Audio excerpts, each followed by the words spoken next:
আসসালামু আলাইকুম ও রহমতুল্লাহ।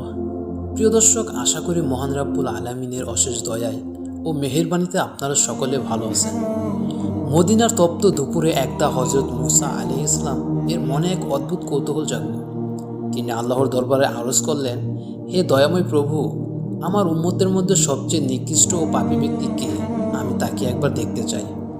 অদৃশ্য থেকে আওয়াজ এলো, হে মুসা, কাল সকালে অমুক পথের দ্বারে বসে দেখো। যে ব্যক্তি সবার আগে তোমার সামনে দিয়ে ওই পথ অতিক্রম করবে, সেই হলো তোমার উম্মতের সবচেয়ে বড় পাপী। পরদিন ভোরে মুসা আলাইহিস সালাম নির্দিষ্ট স্থানে বসলেন। কিছুক্ষণ পর তিনি দেখলেন এক ব্যক্তি তার ছোট ছেলেকে কোলে নিয়ে ধীর পায়ে রাস্তা পার হচ্ছে। মুসা আলাইহিস সালাম তাকে দেখে মনে মনে দীর্ঘ শ্বাস ফেলে বললেন, আফসোস, এই সেই দুর্ভাগা লোক যার পাপের বোঝা আমার পুরো উম্মতের মধ্যে সবচেয়ে ভারী। এরপর মুসা আলাইহিস সালামের ইচ্ছা হলো উম্মতের সবচেয়ে নেককার ও পুণ্যবান ব্যক্তিটিকে দেখার। তিনি আল্লাহর দরবারে আরজ করলেন, হে আল্লাহ, এবার আমাকে সবচেয়ে ভালো মানুষটি দেখান। আল্লাহ তাআলা বললেন, হে মুসা, আজ সূর্য ডোবার সাথে সাথে যে ব্যক্তি এই পথ দিয়ে ফিরে আসবে, সেই হবে তোমার উম্মতের সবচেয়ে নেককার ব্যক্তি। সন্ধ্যা ঘনিয়ে এলো। মুসা আলাইহিস সালাম গভীর কৌতূহলে পথের দিকে তাকিয়ে আছেন। হঠাৎ তিনি স্তম্ভিত হয়ে দেখলেন সকালের সেই পাপিষ্ঠ লোকটি তার ছেলেকে কুলে নিয়ে একই পথ দিয়ে ফিরে আসছে।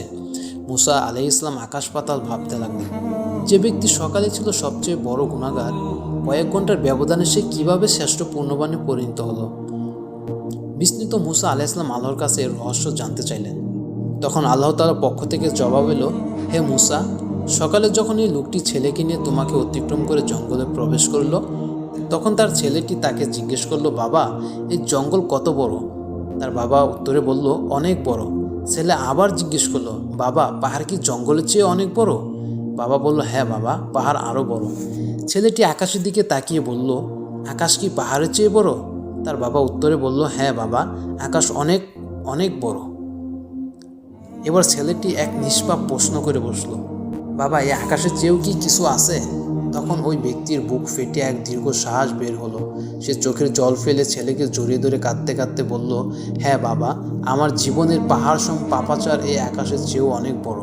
ছেলেটি অবাক হয়ে বলল, বাবা, তোমার পাপের চেয়েও বড় কি কোনো কিছু নেই?